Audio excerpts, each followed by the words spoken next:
অনেক সুন্দর দৃশ্য। চলে আসলাম বেরুলিয়া ব্রিজের অপোজিটে প্রিয়াঙ্কা শুটিং সেন্টারে। খুব সুন্দর দৃশ্য দেখতেই পাচ্ছেন, পুকুর ঘাট, এখানে বসে শুটিং হয়। খুব সুন্দর। আগে বাড়িতে গেলে এরকম পুকুর ঘাট দেখা যেত, দুই পাশে এরকম বসার জন্য বেঞ্চ আছে, এখন আর এই জিনিসটা দেখা যায় না। অনেক দূর পর ঘাট দেখলাম, পুকুর ঘাট দেখলাম, তাই আমি চলে আসলাম। পুকুরের চারপাশটা কি সুন্দর, একদম গাছে ঘেরা, অনেক সুন্দর একটা দৃশ্য, একদম সবুজের শ্যামলে ঘেরা, চারপাশটা দেখার মতো দৃশ্য। খুবই সুন্দর একটা দৃশ্য। এই প্রাকৃতিক দৃশ্যগুলো দেখতে গেলে আসলে বাইরে যেতে হয়, বিভিন্ন জায়গায় গেলে বিভিন্ন সুন্দর সুন্দর সিনারি গুলো দেখা যায়। খুব সুন্দর। পুকুর ঘাটে বসে কিন্তু একটা প্রাণীর স্পর্শ বলেন, তারপরে বলেন এই যে মাটির একটা স্পর্শ বলেন, গাছের ছায়া, সবকিছু মিলিয়ে একদম একটা খুব সুন্দর একটা শান্তির একটা সিনারি বলেন, একটা খুব সুন্দর একটা ফিল অনুভব করা যায়। আগে কিন্তু পুকুর ঘাটে বসে বসে বসি দিয়ে মাছ ধরা বলেন, পুকুরে মাছ ধরা বলেন, খুবই সুন্দর একটা দৃশ্য।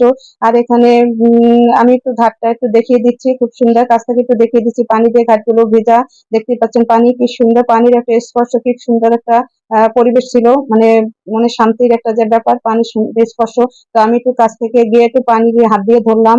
এই যে দেখেন পানিটা, একটু হাত দিয়ে পানিটা ধরলাম, খুবই সুন্দর, খুব সুন্দর। একটা ভয় ভয় ছিলাম, পড়ে যেন না যায়, যেহেতু অনেকদিন পর গেলাম। ওই দিকটায় অনেক প্রোগ্রাম, মিউজিক হচ্ছে, গান বাজনা, যে যার মতো করে ঘুরছে ফিরছে। চারপাশটা একদম গাছে ঘেরা, বড় বড় আম গাছ ছিল, বিভিন্ন ধরনের গাছপালা ছিল। আর আজকে রোদ উঠছিল, গরমও পড়ছিল, খুব সুন্দর। তখন শীতের দিন, মানে এই ছিল ফেব্রুয়ারি মাসে ভিডিওটা করা ছিল। তো অনেক মজা করছিলাম। আর ঘাটের অবস্থাটা দেখেন, খুব সুন্দর, একদম সানে সানে বাঁধানো ঘাট, একদম মোজাই করা, খুব সুন্দর ছিল। দুই পাশে বসার জন্য বেঞ্চ পাতা ছিল। আমাদের বাড়িতে এরকম আছে, প্রায় গ্রামের বাড়িতে এরকম থাকে, প্রচুর ঘাটে দুই পাশে এরকম বেঞ্চ থাকে। অনেক সময় দুপুর টাইমটা বসে বসে এখানে বসে বসে মাছ ধরা হয়, মজা করা হয়, গল্প করা হয়। ওদিকটা অনেক লোকজন মজা করছে, গান হচ্ছিল, মানুষে মানুষে মানে প্রচুর মানুষ ছিল, গল্প করছিল যে যার মতো। আমি তো একটু ভিডিও করার ফাঁকে ফাঁকে ছিলাম, এত সুন্দর দৃশ্য পেয়েছি, ভিডিও করি। দেখতেই পাচ্ছেন গাছের নিচে কি সুন্দর করে চারপাশটা ঘেরা, একদম বসা ছিল। এখানে থাক বাঁধা অনেক কিছু জায়গায় থাকে না, ঝাঁক বাঁধা গাছগুলা, যে গাছগুলা ছিল, এখানে কিছু লোক বসে মানে ছায়ার নিচে বসেছিল। আর এখানে চেয়ার দিয়ে কিছু কিছু বন্ধু বান্ধবী বসে গল্প করছিল, কেউ ফ্যামিলি নিয়ে গেছে, কেউ হাজবেন্ড নিয়ে গেছে, কেউ বাচ্চা কাচ্চা নিয়ে গেছে। তো গাছের পাতার নিচে, গাছের ছায়ায়, মাটির উপরে কি যে শান্তি, কি যে শান্তি, আসলে এগুলো কাছ থেকে না গেলে বোঝা যায় না, অনুভবটা মানে করা যায় না। আমরা দূর থেকে শুধু অনুভব করতে পারি, কাছ থেকে সেটা একদম সরাসরি। আর খুবই সুন্দর, সামনাসামনি একদম ফুল গাছ দেখা যাচ্ছে। তো আমি ফুল গাছের দিকে ছুটে গেলাম।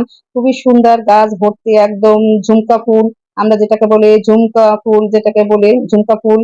এটা দেখেন ঝুমকা জবা, এই ফুলটাকে হচ্ছে একদম অরিজিনাল ঝুমকা ফুল।